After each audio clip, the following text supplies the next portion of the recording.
Welcome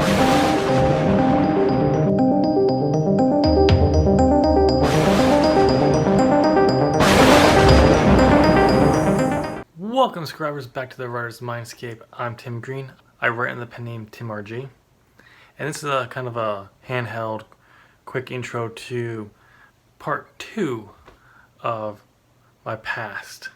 Part of my writing career vlogging series for Time with Tim. And by the way, this is Time with Tim. This vlog was meant to be a 1 episode vlog, not broken into 2, but it was huge and I was running out of time, so it got split. I will have a link down below to part 1 and an eye above my head. So if you want to watch that one first, you can. So we're going to dive right into it. There's going to be no real transition except for this, because we're just going to dive right into the next part. Oh, by the way, stay tuned to the end of this episode where I'll have my news that I talked about at the beginning of part 1, if you saw that one. That will be at the end of this episode. All right, enjoy. This next area is what I call a fall from grace. After graduating, working for a church, serving the military for a few months because I failed out because I got injured and couldn't focus, I went back home, all that stuff. It was about a year, about 2 years gap, trying to cling on to the religion and faith when I was changing. What really started to change for me was when I went back home, got involved with the college group. Several things happened. One of the youth leaders at the church, because it was a Baptist church, she could not be a pastor. Disagreed with that, but it's a different thing for a different time. But she was stepping down to go do something else. I can't remember exactly what she was going to do, but she'd been serving as the youth leader, head of the youth department, for a very long time. At this point, but she was stepping down. I have a degree in youth ministries. The church knew that because I actually did my internship with that youth group through them. So they knew this. Not a single person reached out to me about applying for the job. And I will say, I didn't want the job. But it was just, I felt a little offended that, okay, you're looking for a new youth pastor. You know I'm there. But you didn't even bother to say, hey Tim, you may want to apply for this. There were 2 other big events. That was a small thing that just kind of happened here and there. It did affect me in a little bit, but it was not as affected as these last few things. So at the end of, not at the end, but at the end of it was at the end of the spring semester of 2012, I believe. Yeah, leaders of the college group was stressing about being in accountability groups, going through the Bible and all that stuff. And one of the leaders offered to do this for me. I was struggling at this time because a girl I was interested in, who I never thought I stood a chance of because she was very attractive and very popular girl, apparently was somewhat maybe interested because she'd always come and talk to me. We'd shoot pool. Didn't even think about that she was interested. We eventually got coffee a few times, but I was not really comfortable on that, just never been. So especially with someone I didn't think I ever had a shot with, I could not translate. And I was struggling with this because I had really strong feelings for a girl I shouldn't have those strong feelings. And I didn't like that I had these strong feelings. It was getting to the point where I knew she was clearly, if she had interest, there was no longer interest. Without maybe being friends. And I didn't want that. My last meeting with this leader, we'll call him Travis, we met and I was expressing my struggle with this. And it was really, to this point, like really an issue. Like I was struggling, I was just pouring my heart out. And he just kept seeming to be looking at his watch. Like, okay, let's get to the Bible, let's get to the Bible, let's get to the Bible. This was part of compatibility. This was something I was struggling with and I knew that I needed help with. And it just seemed like, let's get to what we're cover the reading. I just remember him just seeming him being impatient. I've talked to him about this a few times. I don't know if he had a busy schedule because he didn't express this. But he could obviously tell I was struggling with this and I needed to talk about it, but he always kept saying, let's talk about it. And it's not like, let's go to the Bible and so we can maybe that can help. It did. It was like, let's talk about the Bible. And it just felt rejected. At the end of the day, he said, let's meet up again. I'm like, I don't know what my schedule is, which at the time I didn't because my work schedule was random. So I just said, I'll get back to you. And I never went back. He never reached back out to me either, which I found very interesting. And it was not ironic that later that summer I stopped going to church. I'd still go to the college group, but an event that January ended that. And it came about where I was kind of not happy with some things. No, it wasn't that year. It was over a year later. So, but what came down was, before we get to that part, was just what happened at the end of the month. They were talking about going to a convention, some of the leaders go in Georgia over the winter break, the semester break, and all that. And I had some concerns because I've been to those Christian conferences, came back full on fire for Jesus and all that stuff, and made stupid. I just had some concerns. I knew that people were going to come back on fire. Which, if you controlled it, you used that, and you used it, fueled it in the right way, it's fine. I just had a bad feeling based on at the time didn't know what. There was a lot of things going on that I did notice, but I just kind of felt like this was going to go wrong. Flash forward to maybe the Monday, Tuesday before our first meeting of the semester. This is 2013. What it was that caused was Travis, who ran the program, sent an email out to people on the email list saying, hey, just so you know, we're having a format change this semester. Make sure you get there right at 6. So, and looking forward to it. That's it. I lived on Main Street, which is literally right near the church. So, at this point, and what set me off was I sat in my apartment hungry, because what the thing the church did during Wednesday night meetings, members of the church would volunteer to pay out of their own pockets, either in a group or just a family, to come and make a meal for the college student. A great thing. That's why I was hungry. I'm sitting and I'm going to eat at 6 o'clock. I go over about 15 minutes before, and it's not set up for a meal. It's all the chairs are in a circle, in the odd circle because of the shape of the house and everything. And I'm like, what's going on? And we gotta be quiet, and you sit down. I'm like, what's going on? I'm like, I knew the format changed, but didn't know what the hell was going on. And I was like, I'm hungry, and I came to eat, to have fellowship with people and all that. But it was just weird. Eventually found out they moved the meal to the end of the night.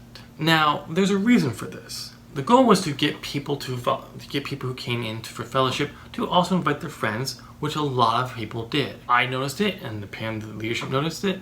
They would show up and leave right after the meal because maybe they weren't interested in the faith, they had other stuff to do. I'm gonna go with both. And that's what it was supposed to be. And that's how I was told about when I came back. It was meant to be there for. The leadership didn't like that. They wanted people staying for the worship service. So they decided to change it and tell no one.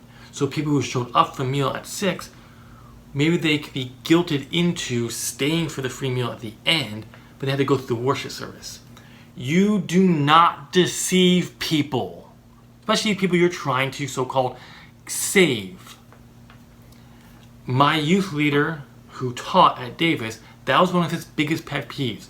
You never deceive what event you're doing just to get people to show up. So you don't say, hey, we're going to have a night of free music and video games and all that, get people to show up, and we didn't mention we're going to have a Bible lesson. You don't leave information off. You let them know what they're getting into so they can have a choice. They did not do that. I was pissed. I was starving. I eventually left 15 minutes into this, maybe even sooner, I can't remember, to go get food, and went back to my apartment with a former friend. I never went back because you do not deceive people. If you decide to make a format change, that's fine. You tell people what you do, but it was a clear deception. And I know it was a clear deception because within 2 weeks, he did go back a few times. And he told me within 2 weeks, they went back to the original format. Yeah, I'm still not going back because you don't deceive. I was starving, and yes, I focused on that, but it was also about you don't deceive other people just so you can get them so they hear that, goddamn, that's wrong. To wrap this up, because I'm getting heated, I just want to follow up a few more things. People, I was told by that, like, you're supposed to care about each other, they want what's best for you, but after I stopped going, it took over a year for the other leader to reach out and say, hey Tim, we haven't seen you in a while, why don't we get some lunch and talk? You're not going to church or anything anymore. Over a year. To a side step of this goes through the church as well as the youth group, the college group and all that, for people who are there.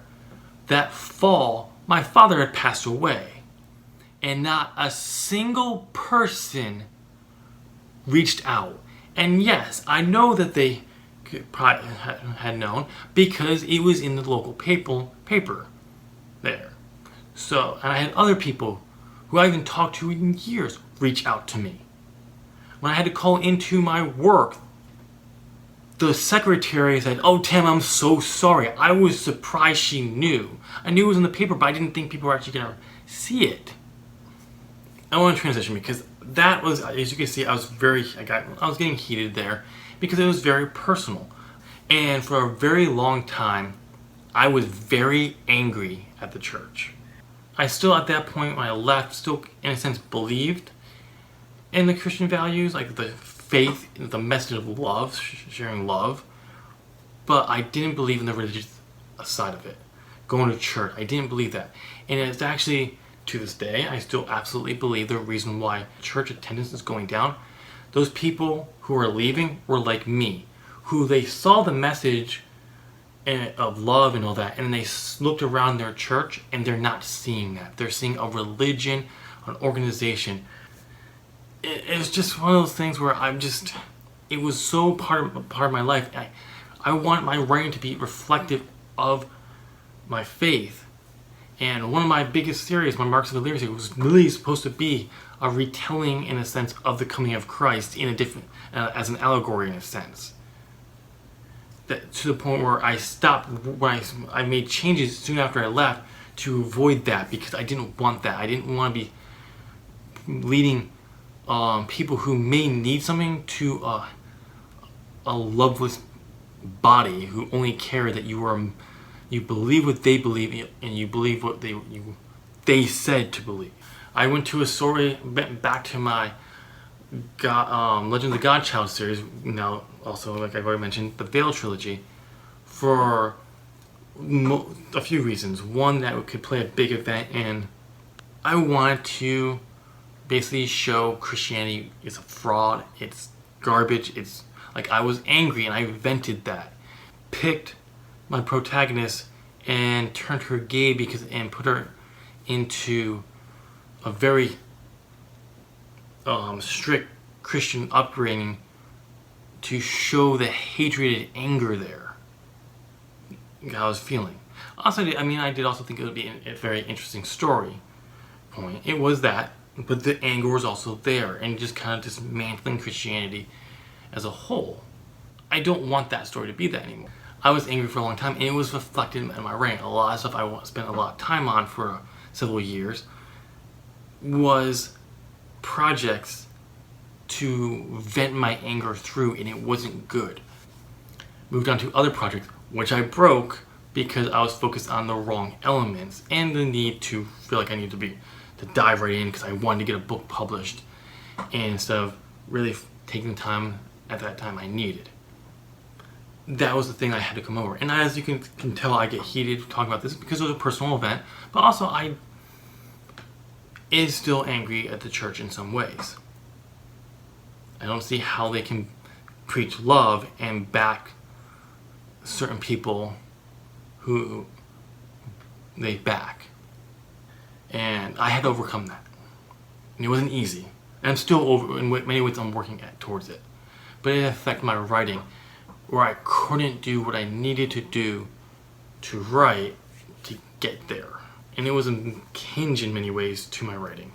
I wanted to inspire people for love and really hope, and for hope for the best in the best of humanity. It took a while because a lot of stuff I was writing and working on didn't reflect that. And part of it was because I'm trying to figure out how do you reflect hope and inspiring, and the message I wanted to deal with. Non-violence. Violence is not the answer to everything.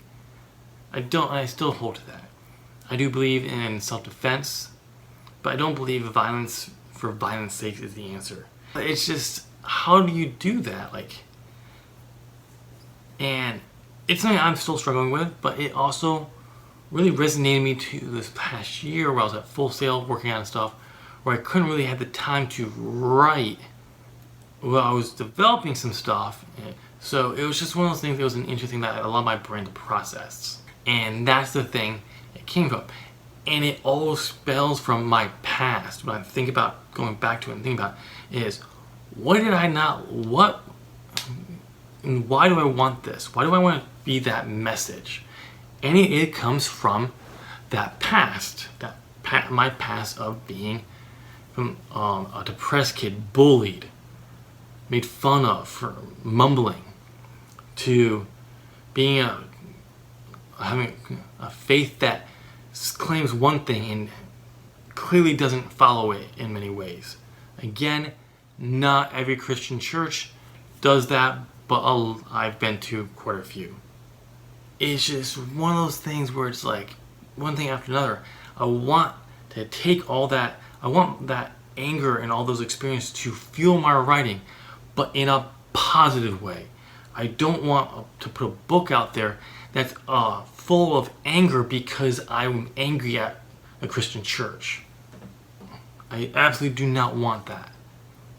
Yes, do I want to raise questions in that about that? Yes, I absolutely do. But I don't want what I originally wrote to be put out. I'm glad it fell through. It got fucked up. Because that's not who I am now. It's not who I want to be. I want to be someone who knows it's for being positive and cares for others. I hope you guys got the sense of what I'm trying to accomplish with this video. I hope you guys got to know me. I hope this video actually serves as 2 points about my writing career and how my past has influenced it, but also so you got to know me a little bit better. I do want to stress really quickly, if you disagree with me on Christianity, you disagree with me on any other topics that I mentioned, you are free to disagree with me and that that's right, but please don't bother trying to convince me. Please be respectful in the comments. So you'll be getting 2 episodes from me this week, but that's not all. You'll also be getting a second episode of Time with Tim, but it's not necessarily a new episode. It's actually going to be a re-recording of my first vlog ever on this channel. If you go back to October 2018, you'll find a vlog. I'm going to talk about my contract that I signed for myself to write my Veil trilogy, the first drafts, in 1 year. Before I ever even finished and completed it, I did a vlog talking about it, and it is garbage. It was terrible. But this past October, a year from me recording that, I did that vlog again. Much better. Had time to reflect on actually completing my challenge and my contract and really reflecting on that and answering the stuff I talked about in my first vlog way better. Just never uploaded it for some reason. So I'm going to finally release that now.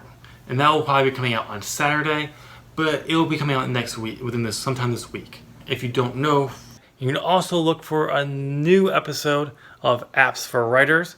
I will be posting my review of the world building software app called Campfire. Check that out for this Monday. As for the big news, part of my goals for 2020, the first quarter at least, was to be writing 250 words each day. And what my goal was planned to do was I was going to take the story I wrote for NaNoWriMo, My Forbidden Realm, changed it to the Twin World series for that Adam Daly of Zop Gaming and I created for the original podcast under the same name of this channel now, because it was a world building podcast. But I'm not going to change it to that. There's just not enough world building done there. Adam was going to try to work on his story, but he just doesn't have the time. And I don't want to work on something that won't be completed, because the story we were kind of going to be building around, we both got to be involved, and no. So I'm going to keep it with Forbidden Realm. I've made some changes over the last few weeks to really kind of know what I want. But what I'm going to do with this is, because this series was originally created based off an anime, it was supposed to be my manga anime type series. And the thing I've noticed there, like the Naruto, One Piece, Inuyasha, they go for, they're really long, and they tell these self-contained stories within this world while still progressing towards the main goal. Like for One Piece, it's find the king, the ultimate treasure, the pirate king's treasure to become the pirate king, the Luffy, I don't know how to say his name, don't care, not a fan of the show. But like Naruto was to become Hokage, stuff like that. So since this was inspired by that, that's what I'm going to do with this. I know all the stories I was going to tell overall in this series. They're going to be my guidance. I'm still going to use that. But I'm going to map out a giant arc, break it down to chapters, break those down to sub-chapters, and then I'll really work out one chapter at a time and develop that, and I'll write that. Now, you may be wondering why I'm telling you this now. Is because once I start writing and getting chapters done, you will be able to read it. I'm going to be posting the first draft, somewhat of a polished first draft, on Wattpad. And by mean polished, I mean I'll fix the grammar and maybe do a quick edit of the chapter before I post it. But from what I've seen on Wattpad and a little bit of research I do, that's what a lot of people do. They'll post like maybe a second draft or so until the story's done, and then they'll go back and edit again and then polish it, maybe do multiple drafts on it before moving on to something else. So I figured I would do that with this. I will have a link to my Wattpad page when I start posting. The goal is to start writing sometime in the month of March.